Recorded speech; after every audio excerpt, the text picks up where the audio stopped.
Building a family can be a complicated, messy, lonely, and sometimes heartbreaking process. But you don't have to navigate this challenging journey alone. Welcome to the AllPaths podcast, where we support and celebrate all of the different ways there are to try to grow your family. We are your hosts, Kate and Emily from the nonprofit organization AllPaths Family Building. And today we're talking with our friend Colleen about her journey. Colleen, thank you for joining us today. Thanks for having me. Well, before we get into your own family building journey in more detail, we'd love for you to briefly introduce yourself to our listeners. Sure. So my name's Colleen. I grew up in the Boston area, Arlington to be specific, and spent most of my life here with a little dabble in Arizona when I was a kid. And yeah, I've worked for 15 years or so in higher education and recently had a little midlife career shift into the HR space. Um, what else? I love to dance. I take classes. I taught Zumba for a really long time, so I like to keep that going. I'm also a dance mom now. And I love to go to York Beach. It's my favorite place to be when I'm not home. That's me in a nutshell. That's awesome. I want to have a whole separate conversation about York Beach too. Oh, we could do that. I think if once you go there, you're like die hard. Yeah. Got engaged there, got married there, the whole nine. So it's my Love favorite it. Oh, place. that's so cool. Love it. Yeah. Okay, wonderful. So, can you tell us a little bit about your journey to starting your family? Where did it all begin? Yeah. This feels funny because I'm like, when was the last time I told this story? But I got married in 2015, had been with my fiance at the time for 6 or so years. And now I think about it, I'm like, we weren't that old, but there was something in me that was like, hey, get a move on, bro, because if we want to have kids, we gotta like get to stepping. But I knew we both wanted to have kids, and so we knew that was in, our plans, but didn't really have a set time frame on it per se. But we got married in the fall, and then about well, maybe 3 or 4 months later was when we were like, okay, we're going to officially start trying, quote unquote. And so that first month of trying, all I can explain is that I felt weird. I felt off, and I couldn't really explain why. I ended up taking a test and it was negative. So I was like, okay, I might just be feeling off. But it sort of persisted enough to where I went to my doctor and she did a blood test. And in the blood test, my HCG level was actually positive, but very low. And so that was my first time hearing or understanding the term chemical pregnancy. And I didn't know what that was. I did not understand it, but it was a really devastating blow to like starting trying to have a family because the first time we tried ended in something sort of and also sad and confusing. And so I felt like I never had a real chance to like really try and be excited about getting a positive pregnancy test or anything like that because that very first time was just not good. And so that sort of kicked off what ended up being our recurrent pregnancy loss. So a few months later, I did get my first positive test at home and um, was sort of excited. But I know, as I've heard in other guests, once you've had that kind of experience, you don't allow yourself to be fully excited. But my doctor's office was very nonchalant about it and was like, all right, we'll just schedule for an appointment in a few weeks. And I just remember being like, how can you be so nonchalant? Like, this is not, I don't know, I'm not normal. And unfortunately started spotting. Spotting is the trend for me. Always spotting. It was like just the worst sign ever. I can't, I still think about it. I have like PTSD from going to the bathroom, but I just knew it wasn't good, no matter how many times the doctor said, it could be normal, it could be fine. And then ultimately ended up starting to miscarry on a bachelorette party. which was super fun. Wine tasting. Oh, no. So yeah, my memory of that is not drinking, trying to be sneaky about it because I still was technically pregnant, even though I had a feeling it wasn't going to end well. But nonetheless, and then of course, having a lot of people talking and whispering about me not drinking and ultimately screaming at them at the bar that I was like, please stop talking about this. Like, I'm literally miscarrying right now. So, like, stop.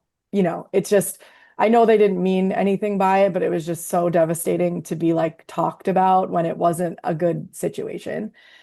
So that was number two. And then we took that summer off to kind of like recoup and refresh or whatever, and then had the third loss in September.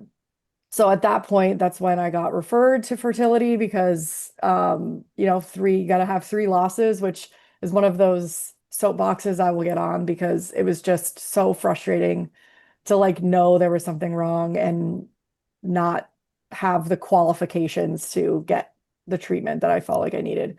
And so we got referred to the fertility specialist in our practice and went through the whole testing situation, got the diagnosis of unexplained infertility, although she kept saying it's like not technically infertility because you do keep getting pregnant, like you don't have a conception problem. But we both tested on what they would describe as like the low side of normal for everything. So like there was nothing that was a red flag, but essentially like it could be better. I don't remember my numbers anymore, but like it was not ideal, but it also wasn't like a deal breaker. So their recommendation at that point was that we go through IVF so that we could do genetic testing on the embryos, because the speculation was the reason the losses happened was due to the embryo quality. So we started that whole journey then. Went through the first cycle. I remember getting 9 eggs and feeling like that was like great. And then when I hear, you shouldn't compare, but then you hear like what other people get and you're like, oh wow, turns out that wasn't that great. But all the eggs fertilized, which was like a great percentage.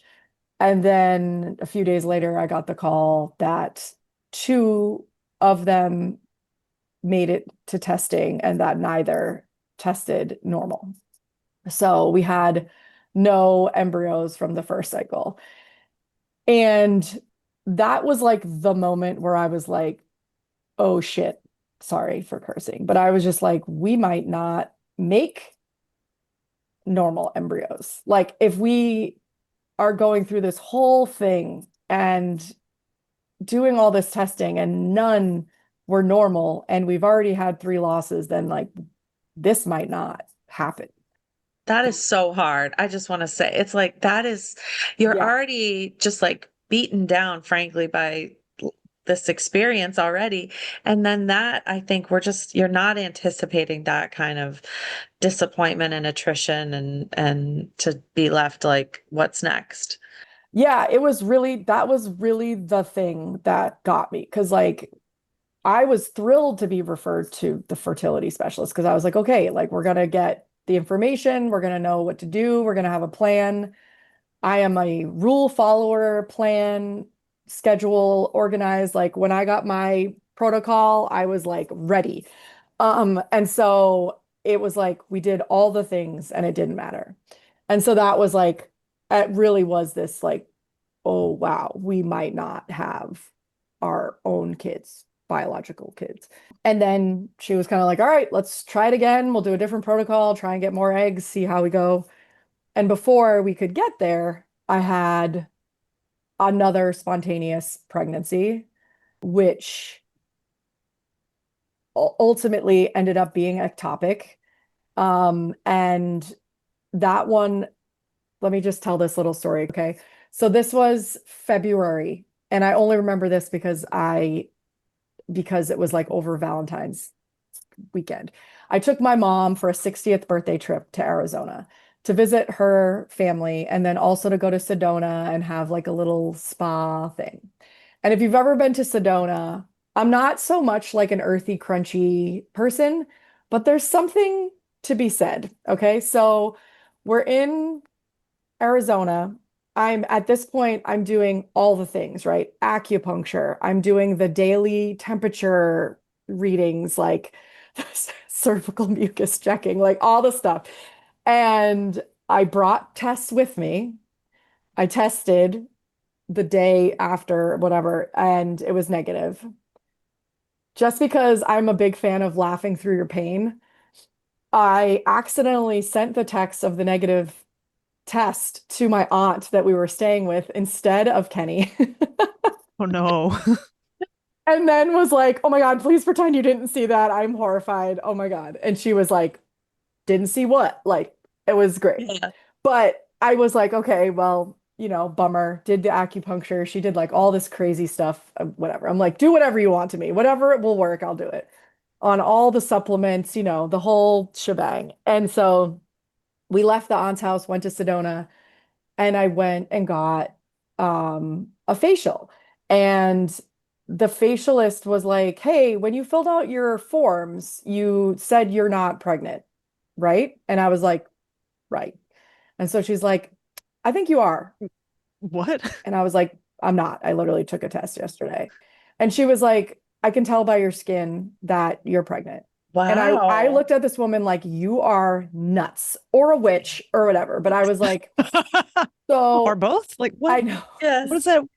So I just was like, well, and so then I sort of started telling her about the stuff, and I'm like, I wish you were right, but like it's not true.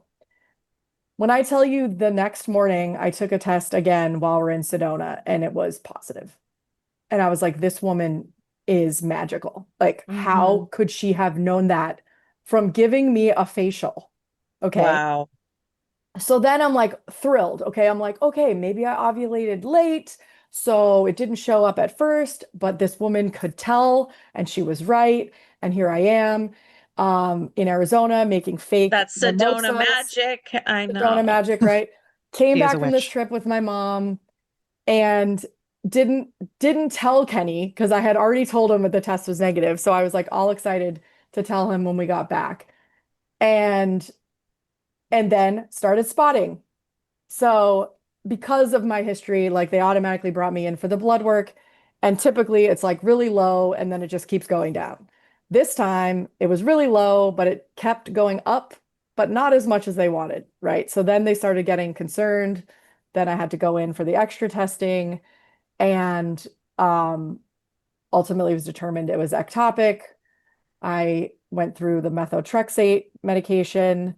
I ended up in the ER for like excessive bleeding, and they had to give me another dose of it. That was horrendous. I don't wish that experience on anyone. Not none of it really, but like Yeah. that was, I mean, I literally bled through my clothes at work. It was like, it was just awful. And thank God, and she knows who she is. My boss was who she was at the time because I kept getting all these terrible phone calls at work, right? Like they always call you when you're at work. And I was like, I need to close my door and cry for 2 hours.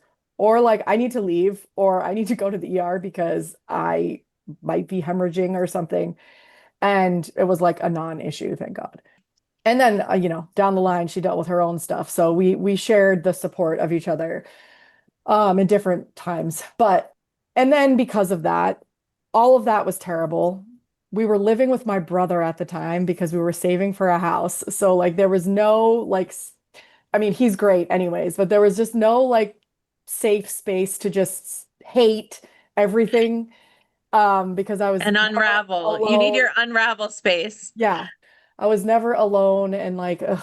And then okay, so then because of that and the methotrexate, then we had to push back our second cycle of IVF because you needed to wait till the medications out of your system.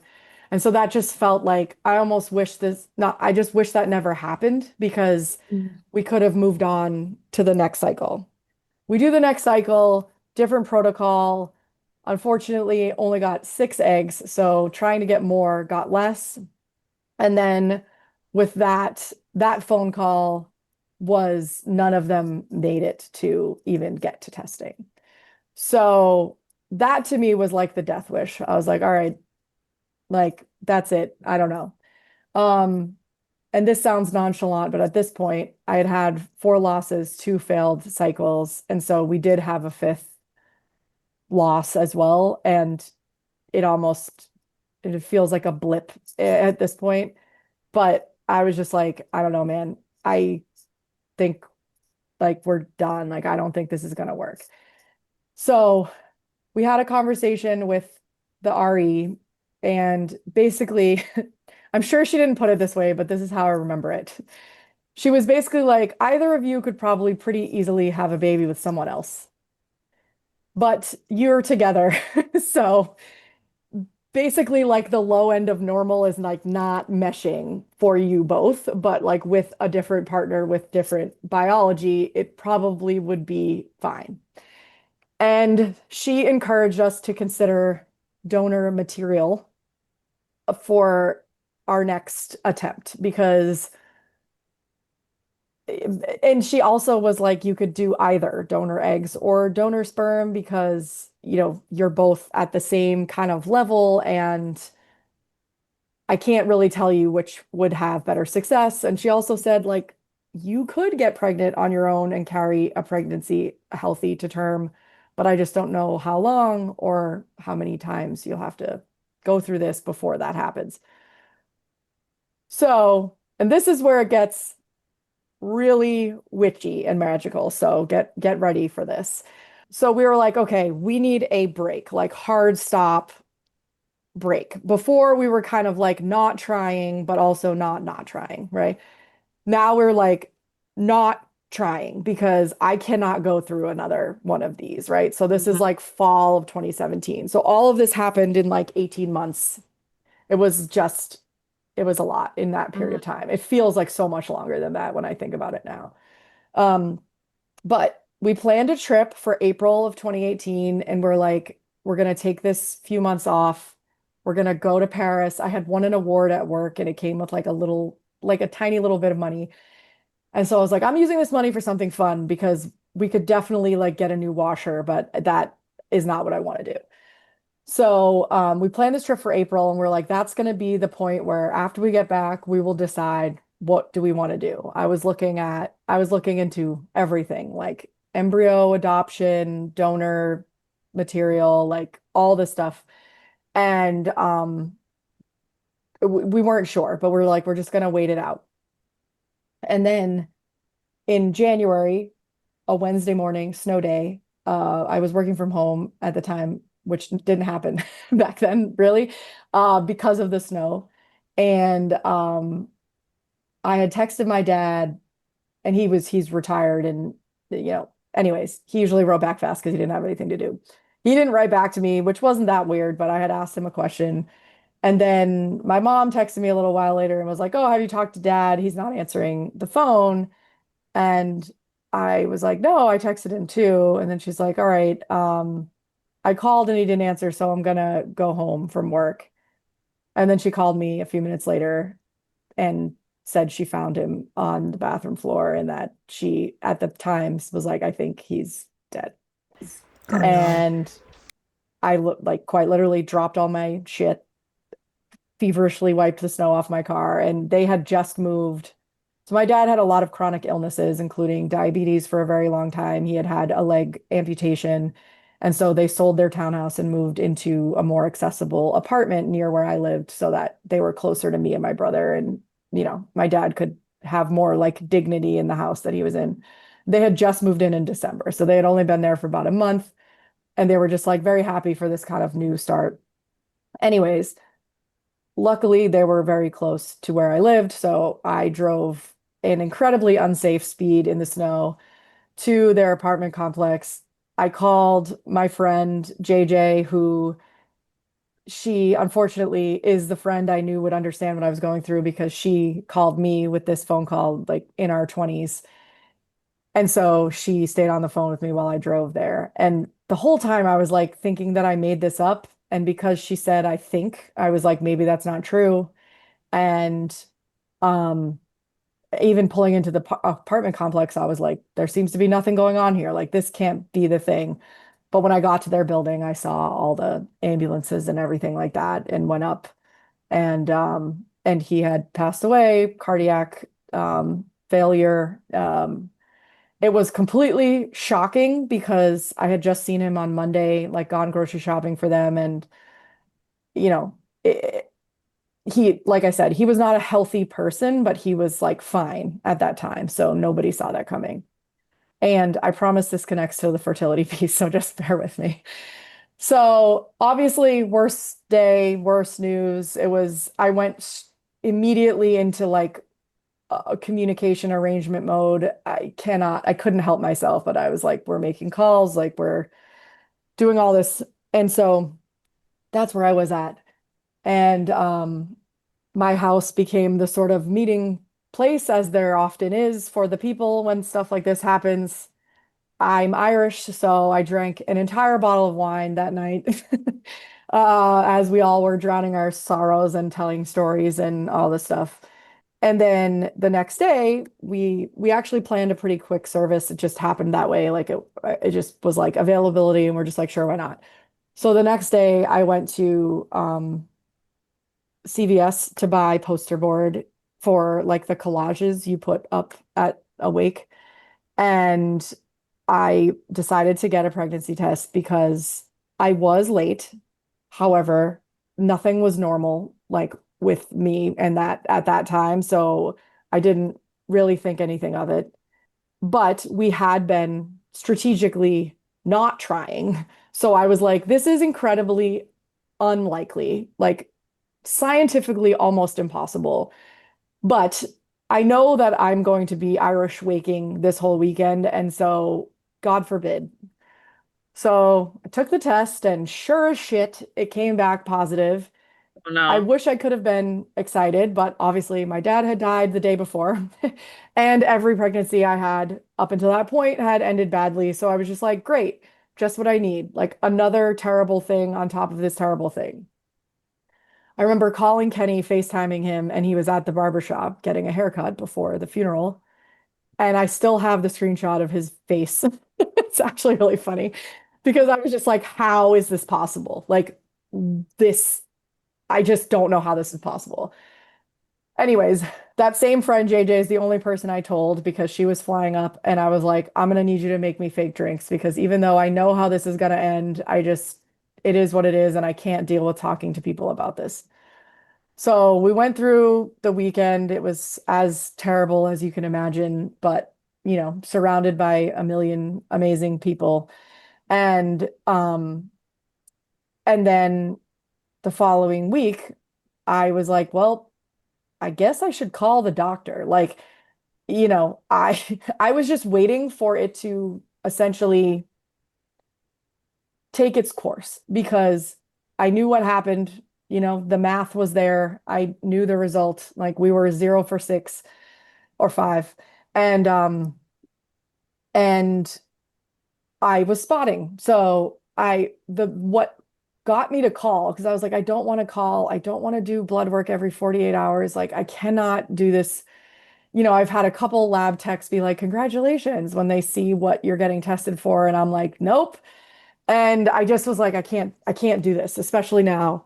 But because I had had the ectopic and I was spotting, I was a little nervous that it could have been that. And obviously that's dangerous. So I was like, okay. So I went in, did the blood work. They called me, and the nurse was like, okay, so your numbers are like 1,000. And I remember being like, 1,000? Because even all of the numbers I had ever gotten before had only ever gotten up to like, I don't know, 700 or something like that. So I was like, okay, well, that's crazy. It might not have even been that high. It was a very high number. And I was like, all right. And and then she's like, we want you to come back in, 2 days. And I was like, okay, here we go. And came back in 2 days. And then she was like, well, um, everything more than doubled, and you're at the point where we'll have you come in for an ultrasound. And I was just like, what are you talking about? Like, I quite literally was like, you called the wrong person. Like, I Or don't like, understand. you're like, Like, I I don't even literally, understand the words you're saying right now. Yeah. yes, like literally. And I was just like, okay. And then I'm like, but I'm spotting and this and that. Of course, they're like, well, that could be normal. I'm like, not for me. Like Yeah. it was the end every time. So anyways, the following week, me and Kenny went in and we're like all the nurses and the assistants that we've seen a million times for all the testing. Like I didn't even talk about I had like the hysteroscopy, I had the all those things in there too, and like polyps removed, and all these people have seen me just like heave sobbing a million times. And we went in and she's just like doing the thing, and then she's like, okay, well, and here's the heartbeat and whatever. And I was like, the fuck? I was stunned. And again, still not excited because I was like, this is not possible. Like, I just could not believe anything they were saying. And then I walked out of the room, and like all the people there are like crying because they also saw whatever that it was like, oh my God. And I know that a lot of people have this like nice, happy, I mean, not everyone has this nice, happy moment or ending, if you will, but like I've heard other people have this, and I just like could not believe this. So like they're all hugging us, and I'm like, oh, I have goosebumps. And I just was like, I walked out of there like I'm still confused. Like, and so the craziest part is I am not a religious person. I am married into a religious family. We have religious people in our lives, but I am not. And we did do a Catholic funeral for my dad because it was kind of what he was used to. And also, frankly, he loved the music and he loved the pageantry, and he loved all the he loved all of that. So we're like, all right, we'll do that. I'm with your Um, dad on that. That's the only thing I like I about it. know, I know. So we're like, "Cool, whatever." And after the funeral, we had the little kind of gathering, and I had two people who, at the time, this made me very angry because I was like, don't say this shit to me. But two people came up to me separately, not connected to each other, but both knew me or my dad, and were like, some version of like, he's gonna make this happen for you now. And I was mad because I was like, I don't really want that trade-off. Like, I Hmm. understand what you're trying to say, but like, that's not what I'm like. I don't want that, first of all. Second of all, I don't actually think that's true. And, but so here I am. Meanwhile, like, they didn't know while they're hugging me and telling me this stuff that technically I am pregnant. I didn't tell anybody because I was like, again, we know what's going to happen. Cut to 2 weeks later, I was like, holy shit, they were all right. I hate them. I still hate those comments, but like, but they were right. And apparently my mother-in-law said something of that elk to my mom as well, which I was like, again, not the right thing to say, but Hmm. whatever. So, I mean, literally my dad died the next day I found out I was pregnant. 2 weeks later, so far viable. Still, the entire time I was like, well, just waiting for the shoe to drop because like I had never gotten a phone call with good news. I had n not any single one. So I was just like, Hmm. when are they going to call me to tell me something's wrong? Yeah. And nothing kept being wrong. Everything kept going on. We ended up telling my mom at the Border Cafe, but if you guys know that, it's like our place that Great we go spot. to for like all birthdays and like occasions and stuff. And even still, she was like, "Excuse me? Like, what are you talking about?" And I'm like, "Yeah, no, exactly. What am I talking about?" But it was, once we sort of got to a place where it was like, okay, this is real-ish, it was at least like a smidge of happiness in like what was a very, dark and sad time. So that was good. I will say that entire pregnancy, I just felt like I've never been so happy to be nauseous because the nausea just made it feel like real. to me. Mhm. Every day that I was nauseous, I was like, sweet. But I also described myself as feeling like I was wearing a costume. I was like, I'm wearing a pregnant person's costume because I Mhm. could never truly connect that it was like happening and that I had like a healthy baby growing. I just could not, all the way to the end. Like I couldn't believe it. Um, so yeah, I mean, the pregnancy was all things considered, like very normal, standard until the end, where we went to a wedding in Boston, drove to New York overnight for my New York baby shower, and in the morning at my sister-in-law's house, my water broke, um, in the morning of the baby shower. And luckily she was in the medical field, and my brother-in-law is a doctor as well. So I had woken up in the middle of the night and transparently thought I peed myself because it was just a little. And I was like, that's weird. And like woke up Kenny and it was like, well, you have been having bladder issues. And I was like, yeah. And then a couple hours later, it was no longer a question what happened. It was very obvious.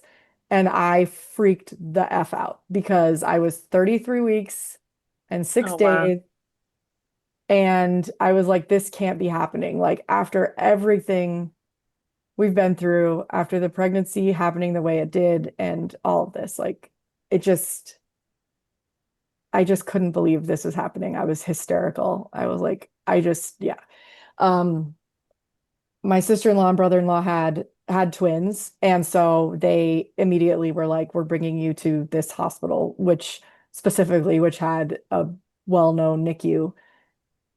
And I was like, okay. And then they're like, all right, well, you're probably having a baby today. And I was like, no, couldn't. I brought like one pair of underwear because we were only supposed to be there for 24 hours. The only day they could find to do this baby shower, which we did later than most people do because I was too scared. We didn't even have one at my like home area because I was too scared. And this happened. And I was just like, you've got to be kidding me. But so I freaked out. My brother-in-law hilariously drove us to the wrong hospital first because just like up here, there's multiple, Mm. Brigham, multiple MGH.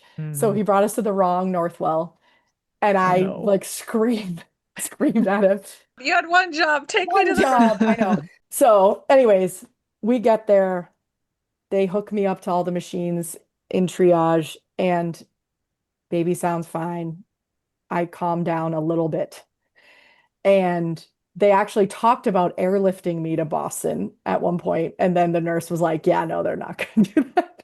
I was like, I didn't think so, but okay. Anyways, so, I had premature rupture of membranes. However, I was not in labor. And so they're like, but you're not leaving until you have the baby because now infection risk, all this stuff.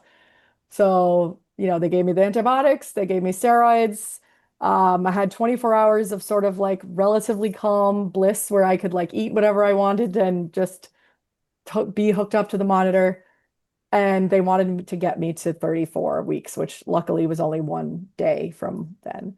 But they had the baby shower without me, without us, because everyone was there. Everyone had flown in or driven in or whatever. The food was ordered, so they're like, we're gonna do it anyway. So that was hilarious. And um, I remember Kenny doing his fantasy football draft like from the hospital room, which people might feel salty about, but I did just tell him to do it. I'm like, we're literally sitting here. What are you gonna Yeah. like? Yeah. Just do the draft. At least I know that you'll have the team you want and I don't have to hear about it. But anyways, yeah, then he wasn't even born until Wednesday. So the induction of labor and everything, they went really, really slow because we are so early. It took a long time for any labor to happen. And then when it did start happening, it happened with a quickness. And we didn't know the sex of the baby. We felt like, I don't know, there was like, I never wanted to know anyways, but especially with fertility, IVF, all this stuff, like I don't know. There was just no happy surprises. So we're like, we don't want to know. People were real mad about that. But I had a feeling anyways. And yeah, then he was born, little peanut, 4 pounds, 9 ounces. They put him in front of me and then whisked him away. And I shipped Kenny off with him. And then we spent 2 weeks in the NICU in Long Island. Not that long compared to other people, however, felt like a freaking lifetime. Mhm. And so, we were altogether very lucky. But yeah, we stayed at my sister-in-law's for 2 weeks and just spent, 8, 10 hours a day there with him. And yeah, his first car ride was from New York to Boston. He Wow. is about to be 7, Liam. We named him Liam John. My dad's name was John. So, he obviously had something to do with it, whether I want to accept those comments or not. And yeah, he's about to be 7. He loves to say that he's a New Yorker. Oh, I was wondering about that. No.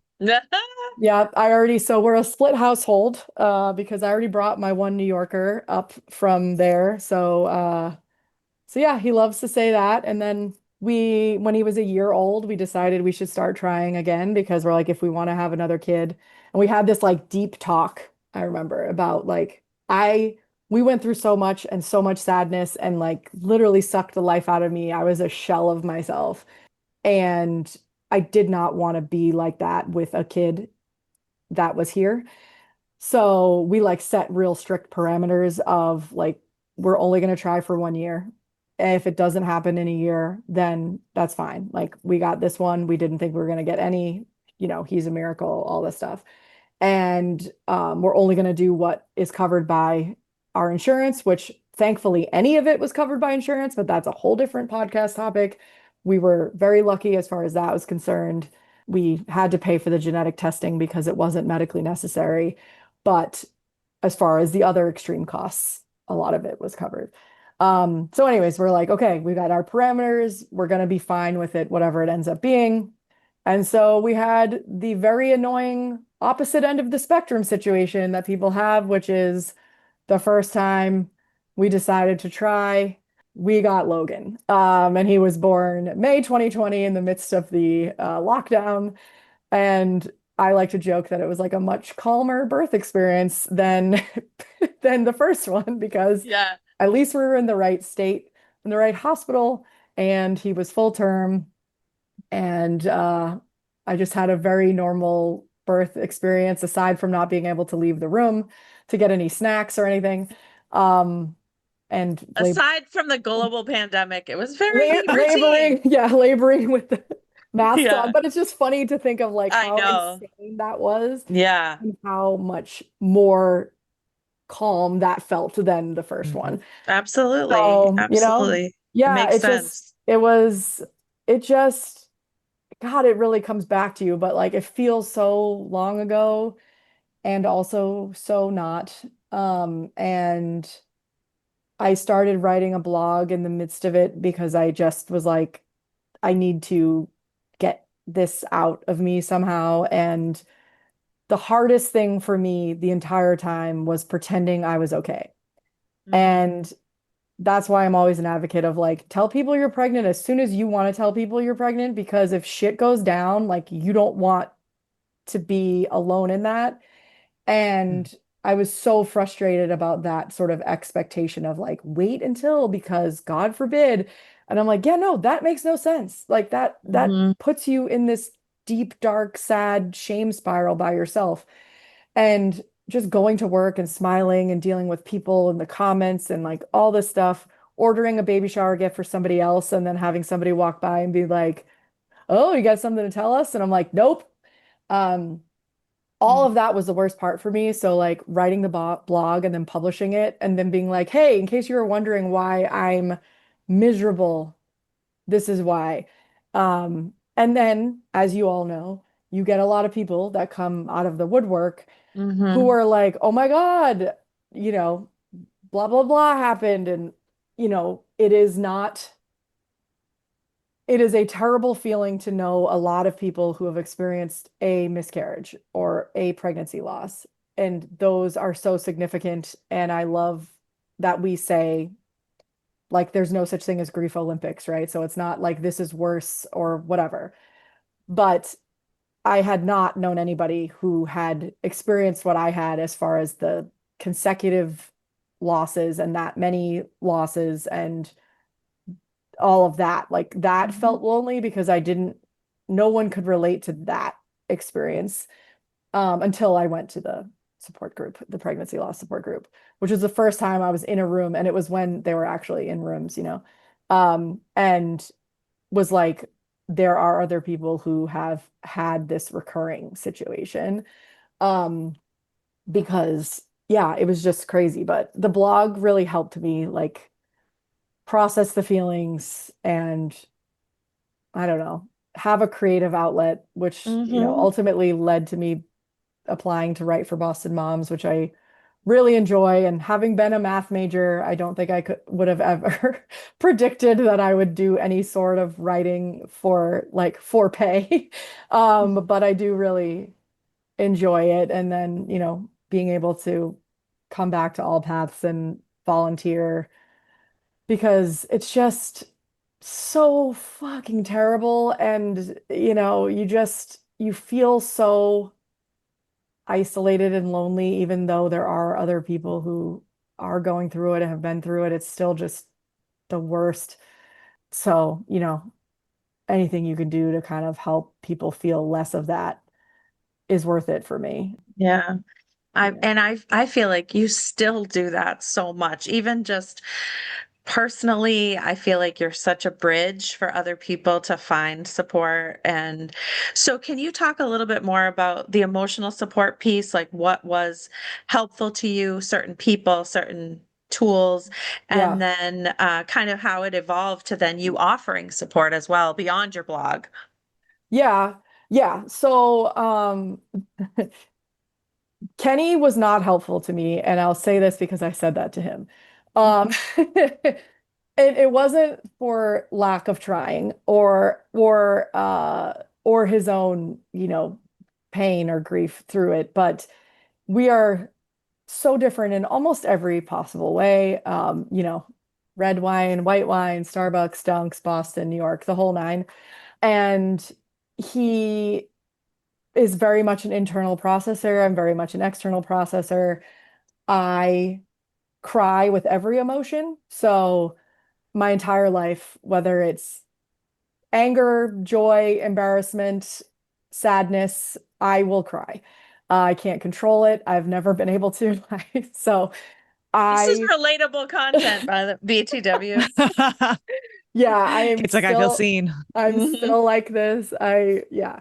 Um, and so, there were points where I'm like, I just wanted him to be sad with me or like take some of that like heaviness from me. So I felt like I didn't have to do it. And he was more trying to be like, I don't know, the calm, like steady, if you will. And I was like, I don't want the calm steady. I want you to be spiraling as well. And he's like, I can't do that. So yeah, I think that was a real struggle for us at that time. I mean, I think obviously infertility and loss does a number on all kinds of relationships and mental health, and that was really, really hard. Um, but I will say, like, the people that I knew who went through some type of fertility family building challenge, whether I found out through my blog and then them sharing that they were or had gone through it also, or some family members or extended like family friends who once I put out my info, they shared with me their situation and then I had those people. Um, and I developed, closer relationships with those friends and family because of their transparency about it and our shared transparency about it, I guess. So that helped. I think for me, what I didn't want was a false sense of optimism. And I don't know if that makes sense, but everyone wanted to be like, but you can get pregnant, but you've gotten pregnant a bunch of times, and I was like, yeah, but it doesn't matter, like it didn't get the result, or Well, even the um care providers that were like, well, at least this means we know we can get pregnant. I'm like, Oh yeah. Like, Oh, how are you of all people like throwing the at least in my face right now? You think they oh. would know better? You would think, but yes, as far as support, like the false optimism piece of the like it's going to work out and like you will have a baby and you will be a mom someday. And I'm like, you don't know that. Like you literally don't know that. And I was a math major. I know how statistics work. Like just because you're so and so, so and so, so and so did this, that, or the other and had a baby doesn't mean it's gonna work for me. And luckily it did, but them telling me that was not helpful. I was like, this doesn't make me feel better, actually. So that, I mean, again, that's just personally for me. The other thing that helped was just people just doing stuff, like not asking, and I think this applies to all forms of grief. And because I lost my dad in the middle of this, I did write about this at one point, but the way that you're treated when you lose someone who is a known, who is on Earth already versus losing a pregnancy is so different because one, you're expected to deal with sort of in silence by yourself, and the other, there is an expectation that people are gonna like come around and support you. And Like, so, where are the casseroles? We need yes, some Mm-hmm. pregnancy loss no, casseroles. seriously. So Yeah. I've told people, I was like, if people have, I mean, to your point about being a bridge, like I will always feel very honored to be that for anyone. Like I've had a lot of people reach out because I've been pretty public about it and be like, hey, my friend is going through IVF. Can I give you her number or whatever? I was like, yeah. All those things, or like, I went through this, blah, blah, blah. Or I know somebody who had a miscarriage. Like, what should I do? I can only tell you what I like from my experience, but what I usually say is, what would you do if their dad died? What would you do if their dog died? What would you do if X? Do that. Like, that's pretty much what you should do because that's probably what they feel at that time. And so that's usually my advice. And it has a lot more to do with doing something and not asking them what they need because they don't know. They cannot answer that question. They don't want to have to choose anything. Like, so I've had a couple examples of like my boss that I mentioned before. I just got a random takeout delivery one time. I just, my doorbell rang and I opened it and I was like, I feel like you have the wrong house kind of thing. And it was just like a buttload of food from a restaurant. She lived in a different state and just like looked up food places and just ordered a bunch of stuff and just sent it to me. Like that. We had, I'm still incredibly touched by this, but we had three of Kenny's friends and their wives. At one point, they sent us a card. It was like, I still have the card as well. And they sent us a check.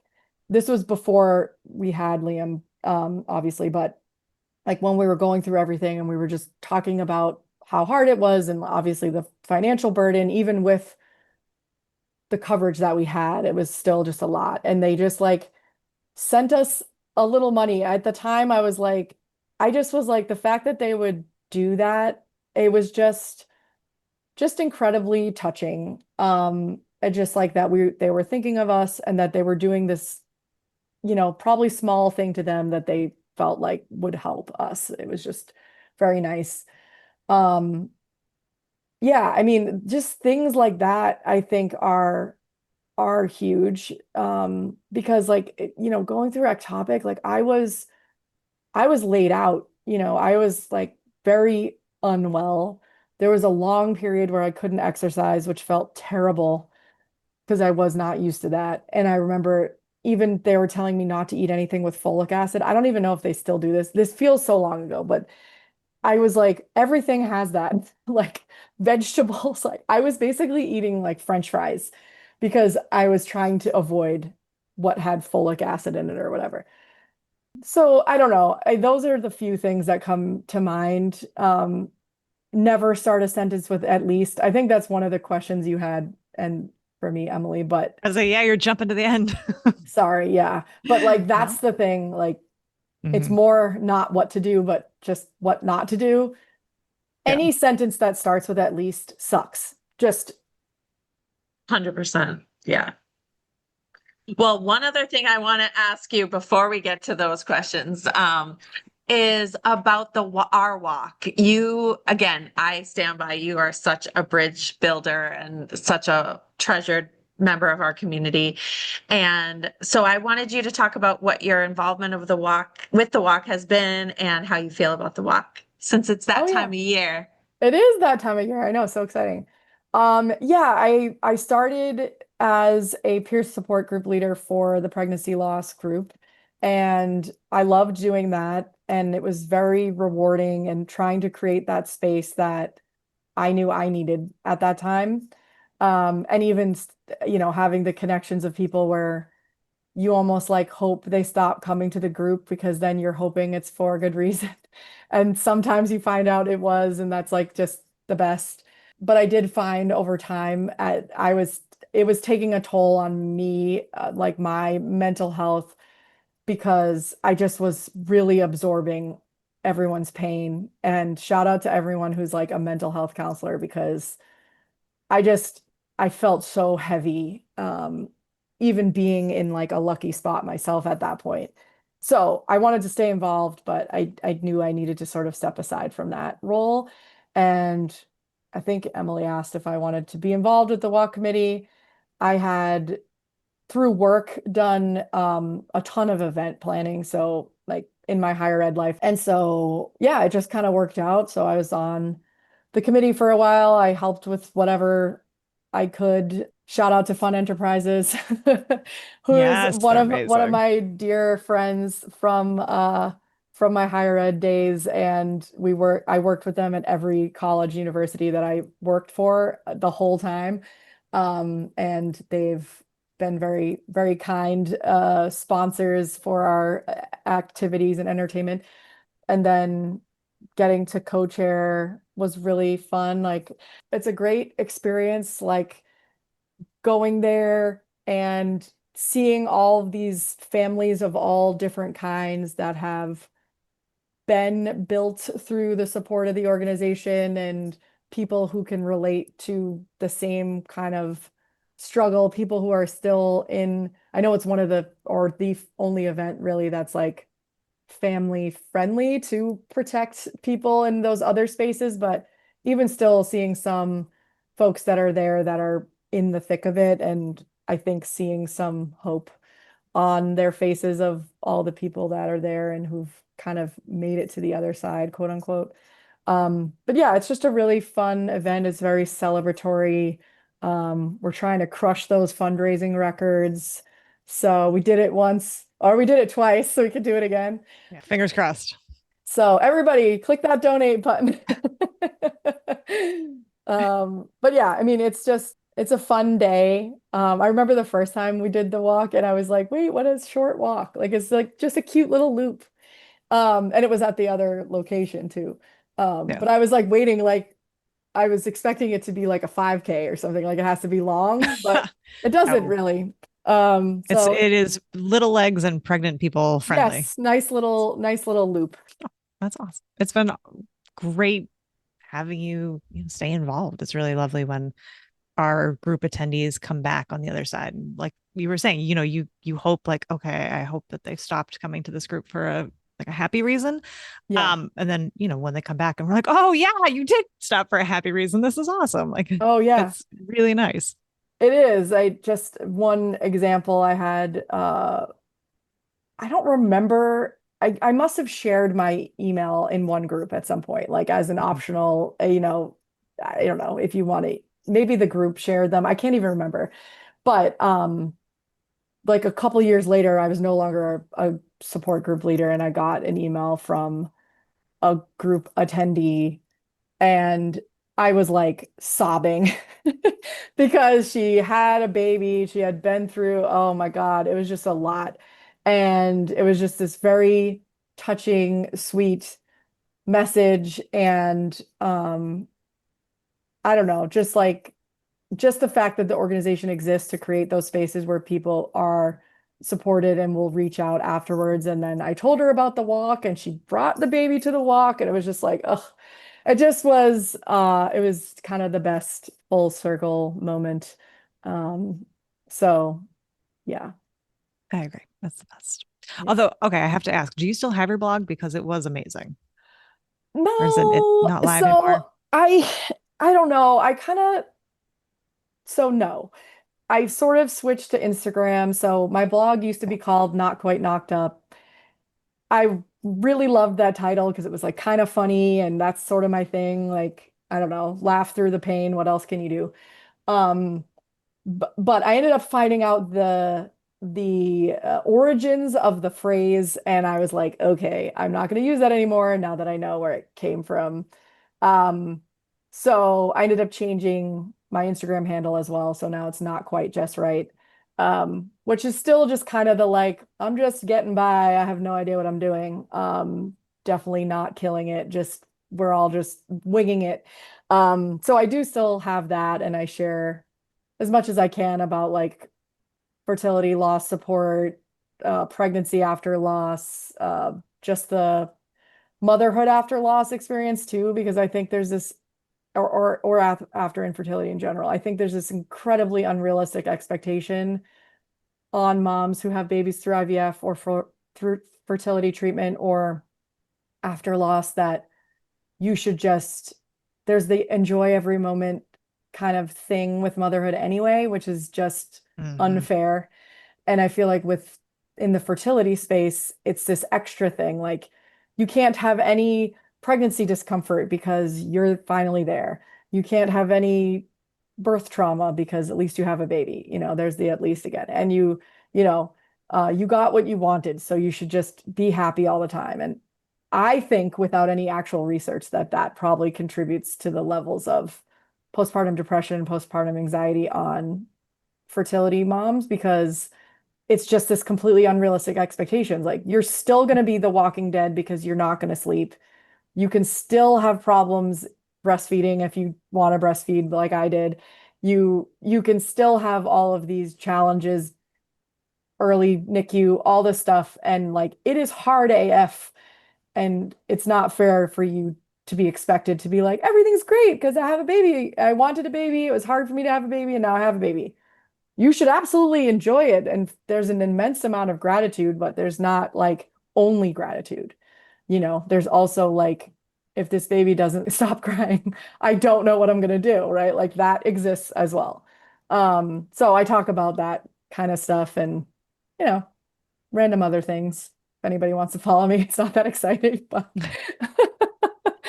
I think it is. So you kind of talked to one of these questions already, but as we wrap up, we do like to ask all of our guests the same two questions. And I know you already spoke a little bit to, what do you wish people would never say when someone tells them that they're struggling to build their family?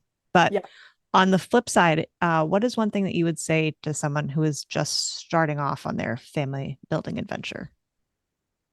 I would just say, as lonely or isolating as it feels, that you're not alone and to reach out for the support as soon as possible. So, whether that is your own counselor, family, friends, AllPaths, or other, formal outlets, like the sooner that you feel supported by a community who understands what you're going through, the better outcome you'll have for your own health, like not fertility outcome because we don't know.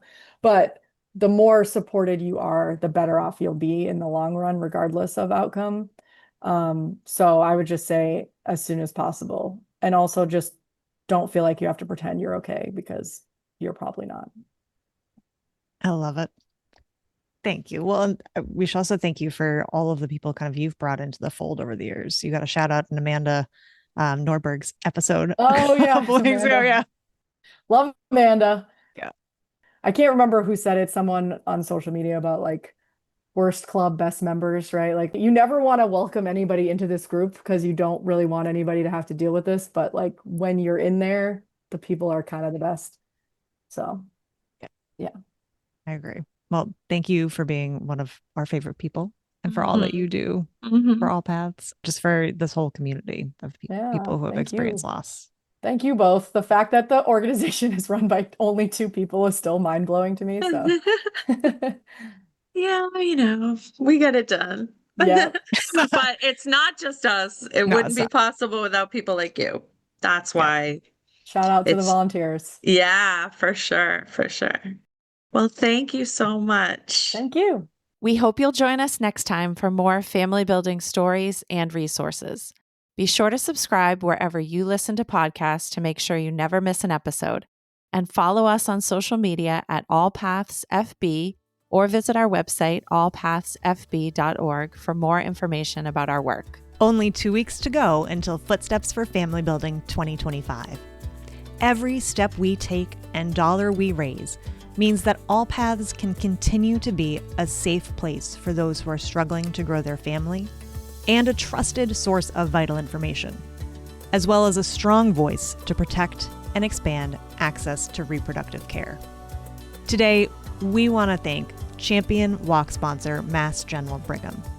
If the Center for Infertility and Reproductive Surgery at Brigham and Women's Hospital or Massachusetts General Hospital's Fertility Center have been an important part of your journey, you can donate to or join Team MGB using the link in today's show notes. Thank you for joining us for this episode. Please help spread the word so that anyone who is struggling to grow their family can join the conversation. It's an honor to walk with you on your family building journey.